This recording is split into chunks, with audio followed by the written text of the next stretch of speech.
And welcome back to Big South Virtual Media Day as we wrap up this afternoon with our final team, High Point University. And we begin with the head coach of the women's squad, second-year head coach Chelsea Banbury, who is joined with junior guard Skyler Corrine, who is our women's preseason player of the year. First, Coach Banbury, welcome in. Let's take us through how preseason prep is going for you.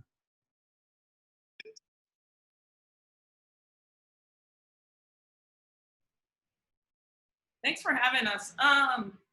Preseason, it's nice now. I think we're kind of getting back to some sort of normalcy within practice. This summer is very different for all of us from what we're used to. We spent the whole summer that we were here in the first few weeks of school not being able to share equipment. So when you're playing a team sport and you can't even pass to each other, you do have to get creative with what you're doing in workouts and stuff. And so our approach was just to get as good individually as we could in that time, whether it's better ball handlers, passers, shooters. We worked a lot on skill development.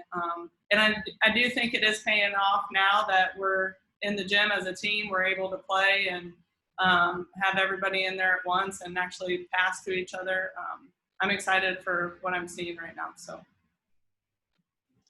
Thank you, Coach. Let's welcome in your junior guard, Skyler Corrine, preseason player of the year. First off, congratulations, Skyler.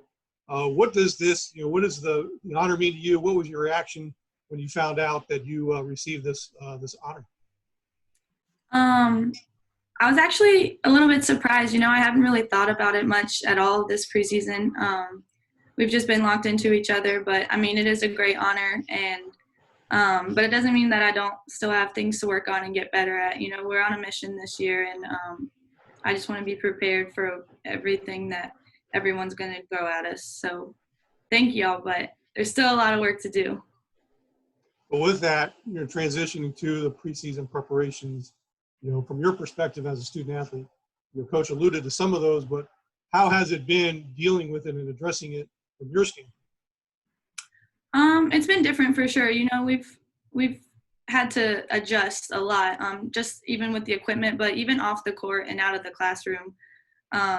Just like having to stay kind of with each other, like not being able to really socialize and do things that we usually do. So as you said, like a student athlete standpoint, it's been a lot different.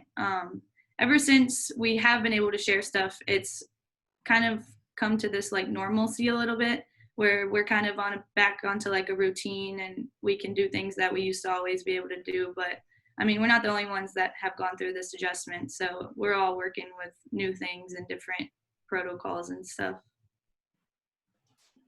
We're going to start taking questions for both Coach Banbury and Skyler. Please enter your name in the Zoom chat box.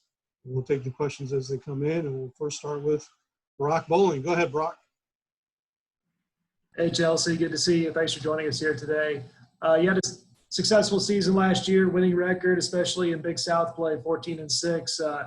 How did you feel about your first year, and what are you most excited about here with the program in year two?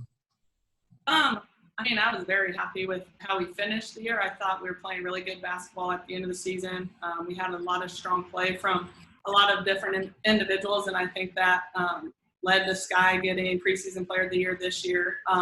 But last year it was a lot of learning, whether it was the players learning a new system, they're learning my terminology, they're learning how I want to play, but then they're also learning about me, just how I coach, what do they need to react to. And at the same time, I'm trying to learn about them and how they respond to coaching, what works for them. So last year was a lot of back and forth, just trying to figure each other out and feel everything out.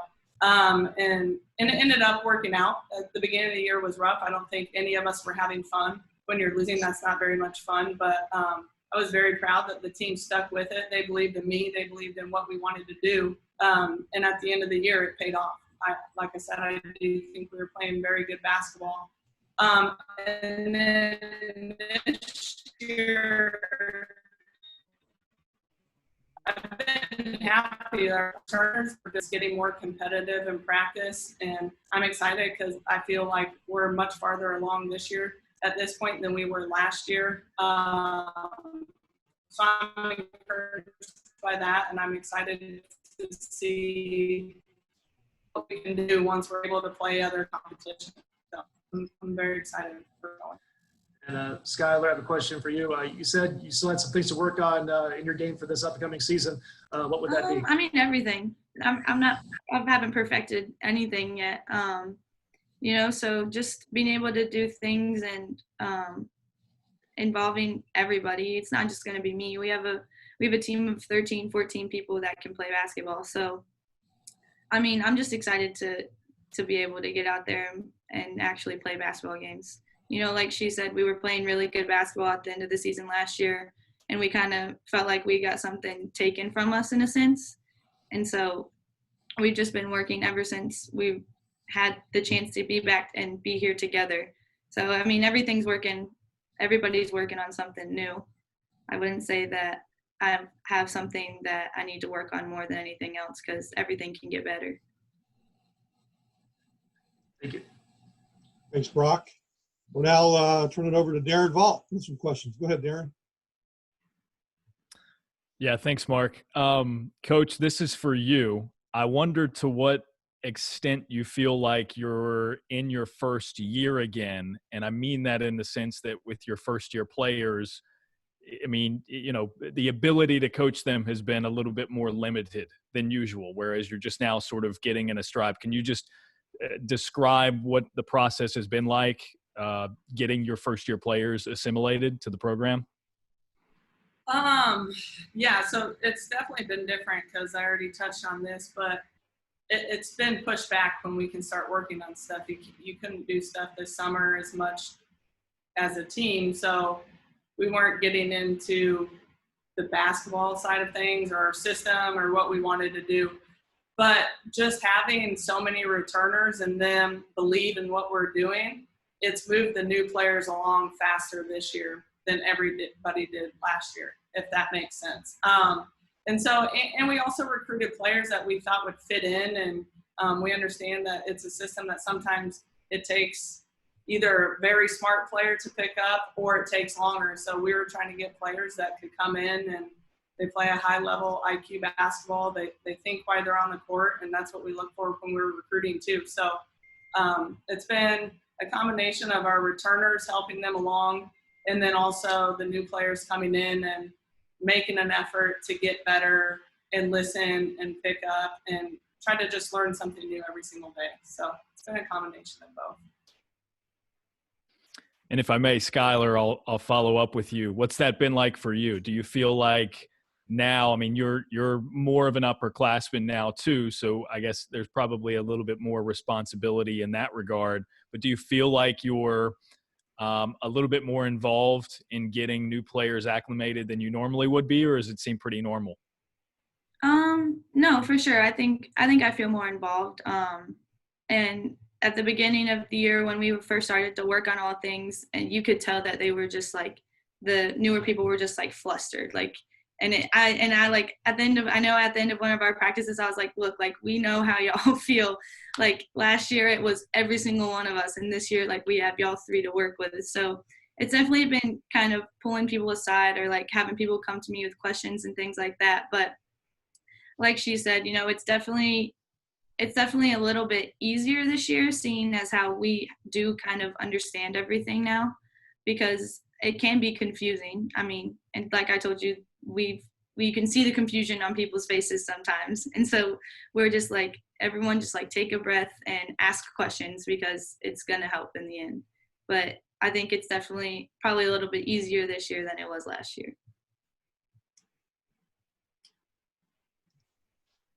Cool. Thank you. Thanks, Darren. Coach, we got time for a few more questions. I'll throw one at you. Actually, I take that back. We're going to go to Brock Bowling first, then I'll wrap it up with one question. Hey, Coach. Just like last year, this year in the Big South, a long 20-game conference schedule. A little different this year, back-to-back, home and away, when you're playing each other on the road as well as at home. How do you feel about that this year? What are the pros and cons do you see as you enter the season with that kind of a schedule? I mean, and we addressed this as a team when we started, is we just have to be grateful for what we have. If we're expecting everything to be perfectly fair this season, I think you're being unrealistic about what's being thrown at us. So we talk about every day controlling. We're going to control us. So if we get a play, I don't care who it's against, we're going to play as hard as we can because that's the game that we can control. We don't need to worry about, oh, we didn't get to play this team or they're playing that team. We're going to show up and we're going to handle our business and worry about the things that we can control. The pros of it, and I think people have probably touched on this, is back-to-back games, there's less exposure each week to different people, so you're kind of minimizing the amount of people you're around each week, so I do like that. The cons are that it's a quick turnaround. With COVID and everything, if you go into a game and you're shorthanded, playing 2 games in essentially 26 hours could be tough. Maybe you have to adjust how you play. You can't play as fast. I'm not really sure how it's going to affect us at that point. So there are some cons there. And then obviously as coaches, when people get tired or worn down, you do worry about injuries. So then at that point, you adjust practices to kind of try to make up for it. So right now, the biggest concern is the safety and the health of our student athletes and our staff and everybody involved. So I do think it is the best approach that we can have. And like I said, we're going to show up. If we get to play a game, I'm grateful for it. We're going to show up and play that game. And hopefully we get to play the next game. And that's just going to be how we approach it. So. Thank you. Thanks, Brock. And Coach, we'll wrap up. Let's talk about the non-conference schedule. Who do you got? You got this coming up. We open at North Carolina on the 29th. So we're excited about that. And then we'll play some other D1s in the area. I know we have Wofford on the schedule and North Carolina Central and some other teams. Liberty that used to be in the Big South, so that'll be fun. But, yeah, we're excited. We're just ready to, I think, to play somebody else and see where we're at. I know North Carolina is a big opponent, and it's just going to be cool going over there and playing. I know a lot of our girls being from North Carolina, I think that'll be a cool experience because I'm sure plenty of them grew up either a North Carolina fan or a Duke fan where we went last year. So it's a cool experience, and we're just excited to have the opportunity because I know a lot of us at some point were thinking, are we actually going to get to play? So we're going to take advantage of it. We're going to play hard, and we're going to have fun. All right, well, Coach Skyler, that's all the time we have for you this afternoon. Thanks for joining us. Skyler, again, congrats on the preseason Player of the Honor. We wish you all the best of luck this season, and please stay safe and healthy, and we'll hope to see you down the road during the year. Thanks, you too, Mark. All right. We will now shift to the men's side with head coach Tubby Smith, as well as sophomore guard John Michael Wright, who was named to the preseason all-conference team earlier today. Coach Smith, good afternoon. Great to see you. Let's start with you. Let's kind of get into your opening thoughts on how preseason prep has been. I'm sorry. How you doing? I was muted. And you were saying? I apologize. No, we wanted to go ahead and get your thoughts on how the prep has been for the start of the year. How the preparations for preparation. Okay.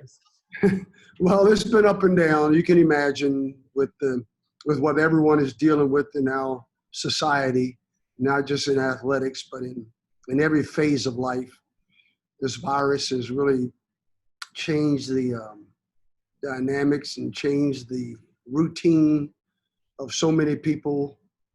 And certainly our basketball team and program has taken its brunt of it with a few of our players missing practice because of COVID. It's been a struggle to get a complete team on the court over the last since we returned in August. Thanks, Coach. And let's welcome in John Michael Wright, sophomore guard, preseason all-conference. John, thanks for joining us today. Just your reaction to being named to the preseason all-conference team, as well as your perspective on how it's been preparing for this upcoming season. Hello, thank you guys for having me. I was pretty excited when I saw my name on the all-conference team. It's really an honor, to be recognized by the Big South with all those great other players on the list.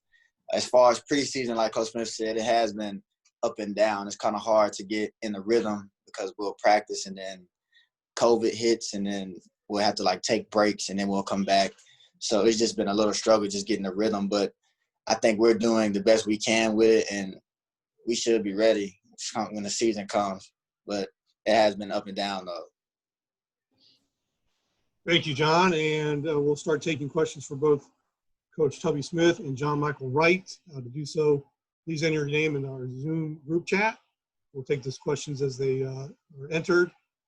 Before we do that, as we wait for those, John Michael, I'll continue with you. You were selected to represent to the NABC Player Development Coalition over the summer. Congratulations on that honor in representing college basketball in that regard.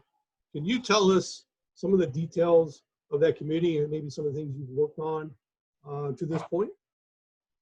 Well, the committee is basically just like a player correlation where the NCAA asks us how we feel about certain issues. For example, we talked about the name, image, and likeness things coming up in the upcoming season, and also playing the COVID-19 rules and stuff, how many games would we want to play, how many games wouldn't we want to play. It was different things that came up in the air, whether people would play in different bubbles, things like that. But it's just a voice that they give us players to talk to the committee about what the players actually want as far as their season. It's not just one-sided or just talked about between the board. It's actually talked about between the college athletes. So it's just a great opportunity for me and the people on the board to just be a voice for college basketball players. Well, it's a 9-member group, and we're proud that you're representing High Point and the Big South Conference. So thank you for that. We'll go ahead and start taking some questions. We're going to start with Rod Baxley, who actually has a question for you, John Michael. So, Rod, go ahead. Hey, John Michael. Just wondering, man, going into year 2, what are some of the biggest differences? Can you repeat it? You broke up. I can't hear you. Yeah, I'm sorry, man. Just what are some of the biggest differences you've noticed in yourself on and off the court entering year? One of the biggest differences is really just my mindset when it comes to practice and just trying to prepare for the games coming up. For example, last year, I was young, freshman. I kind of went in practice, kind of jokingly, not serious or as serious as I should have been. But this year, it's it's all about business because what happened last year, we don't want that to happen again. So for me, it's just been getting myself mentally prepared to go hard every day in practice, just put it all on the line on the court. Now, off the court, it's just been different because last year we didn't have Corona. So it's just a lot more rules we have to follow. We have to be careful. You got to carry your mask wherever you go. And it's different, but I'm handling it pretty well. And I think I'm prepared, for the season coming up mentally and physically, on and off the court.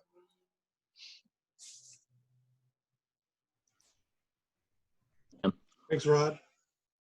Our next question is from Eddie Hughes for both Coach and John Michael Wright. Go ahead, Eddie. Hey, Coach. John Michael, you kind of touched on this, but I wanted to ask both of you this. Coach, what do you want to see from John Michael on the floor and that growth from his freshman to sophomore year? And John Michael, what are you going to do, or what do you hope to change on the floor as well from your freshman to sophomore year? Well, good seeing you, Eddie. Appreciate you. That's from one of the biggest changes a player makes between his freshman and sophomore year, and certainly, but as John Michael mentioned earlier, with the change, it's all about attitude, effort, energy, and John Michael's always brought that from day one. He was one of our leaders as a freshman. He's gifted he's talented athletically, and he's talented as a leader. The players look up to him and they respect not just his ability to play the basketball game, and his knowledge of the game, but his willingness to set an example every day in practice. So, I expect him to pick up from where he left off last year and be even better, and because we're going to need him to lead us in a lot of ways, not just statistically, but also from a leadership standpoint.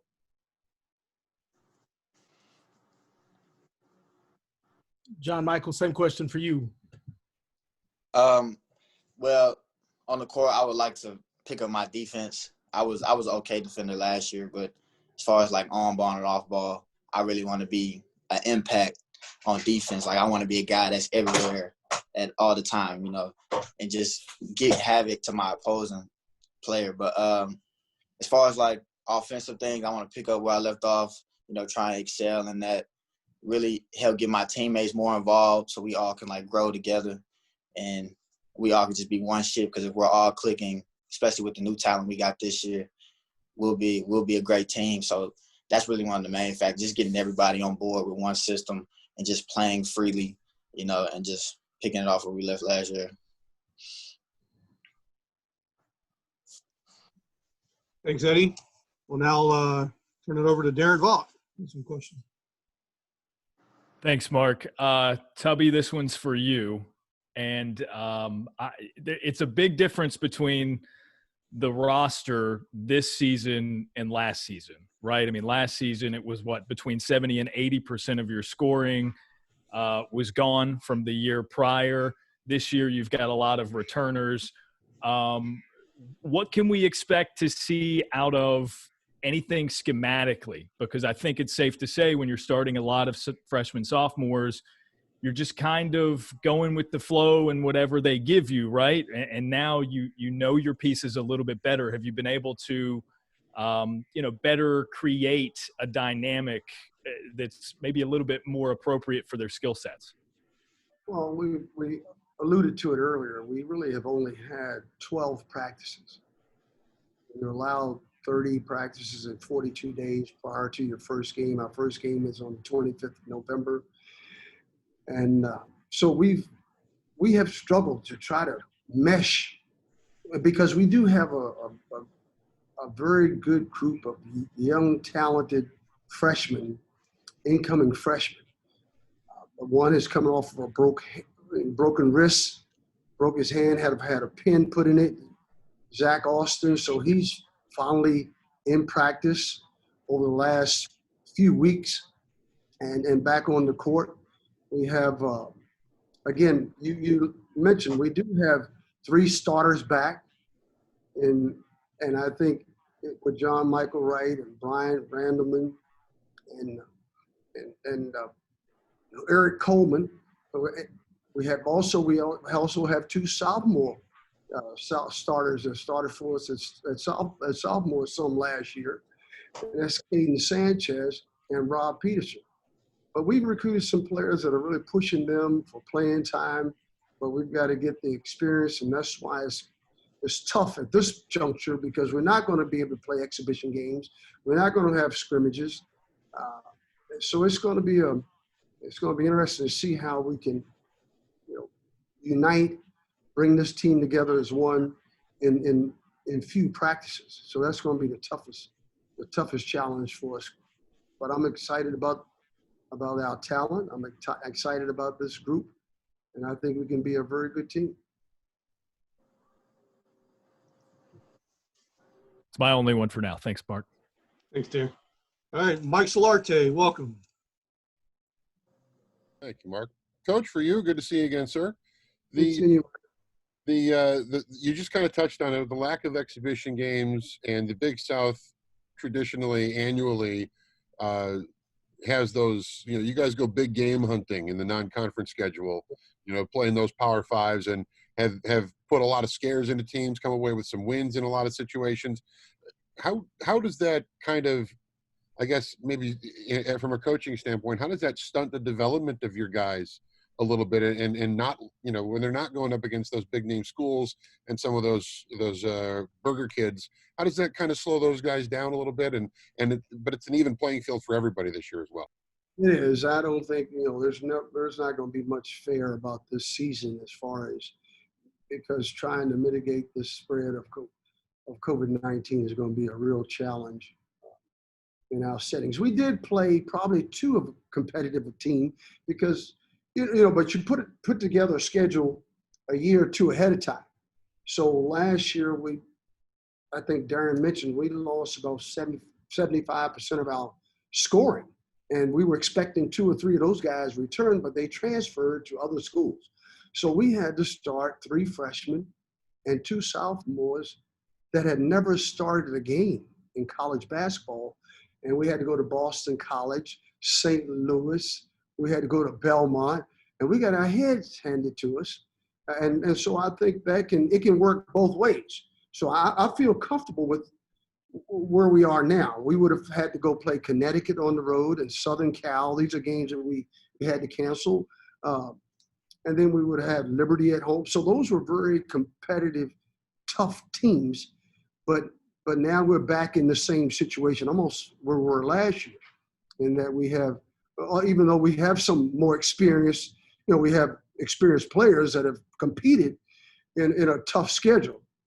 But starting the season against Davidson on the road, which is picked to be one of the top teams in the Atlantic 10, is going to be a challenge. North Florida is one of the top teams in the Atlantic Sun year in and year out.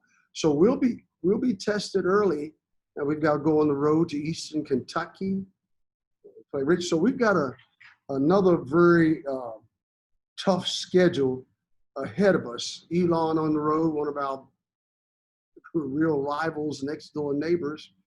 So, but what's missing are those games that give us a chance to make some mistakes and learn from each other and learn from those mistakes and correct them. So we have to do that in practice, and practices are starting to get pretty competitive, and that's going to make us better. So we're going to go at it that way and do more scrimmaging in practice as we have more practice. And just kind of following up on that. I'm sorry, go ahead. Go ahead. No, you go ahead. Yeah, to make up for those lack of games that we're not going to be, and the scrimmages that we can't play. We're going to have to, and we're trying to do that in our practices now to put together teams that can really challenge each other.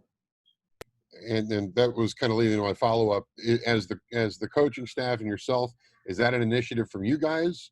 Or has it been a nice surprise to the coaching staff that the players have kind of dialed it up a little bit more and wanted to get a little bit more competitive and turn it into, as close to a game situation as possible?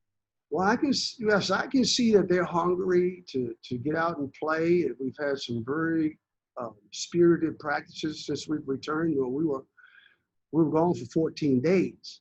So, and when you do that in the middle of your training session, your training season, it can really stunt your growth to some degree.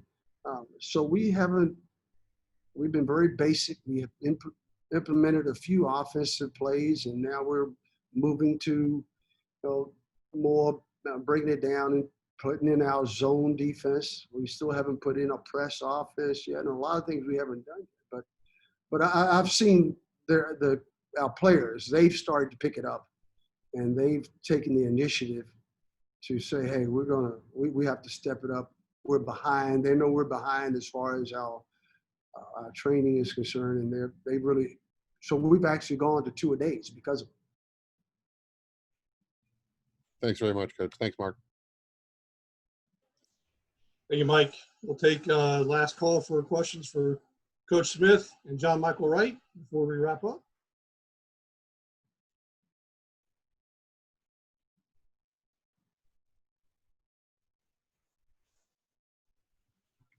I'm not seeing any come into the queue. Oh, Darren Volt. Go ahead, Darren.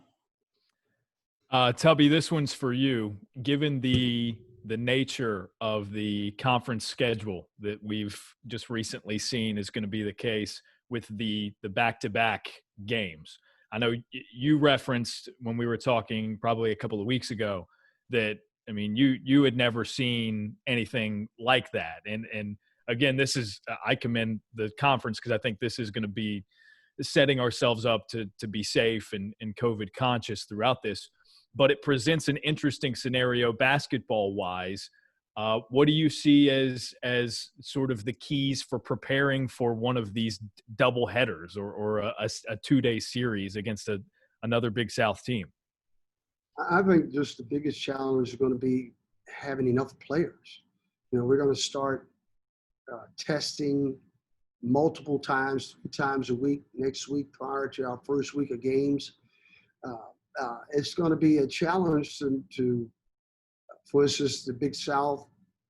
We're going to have 7 or 8 players to play the first night, and you have to worry about, for instance, if you come to a game with only 8 players that are healthy, and now you lose 1 or 2 before the next game, you're down to 6 players. So I think that's just the health and the welfare of our student athletes is going to be the toughest thing, because they're going to want to compete. They're going to want to play no matter how many players are there.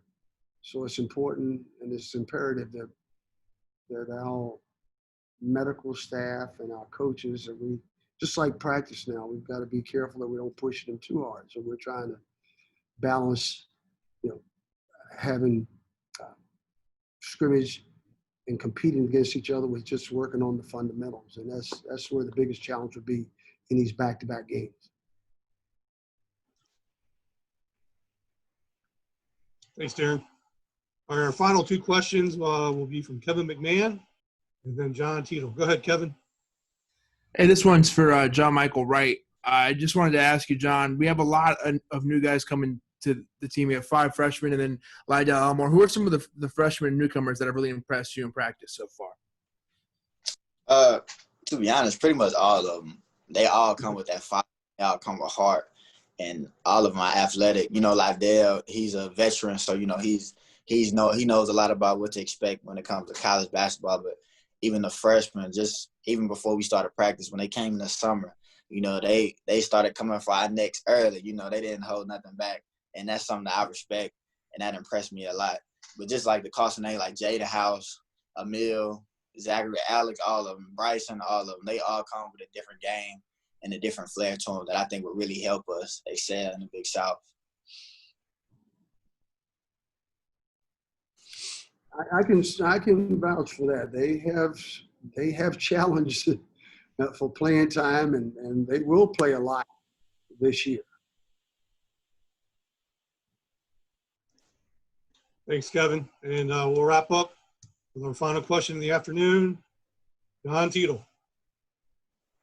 Hi, Coach. Can you hear me? Yeah. Hey, John. How you doing? Good.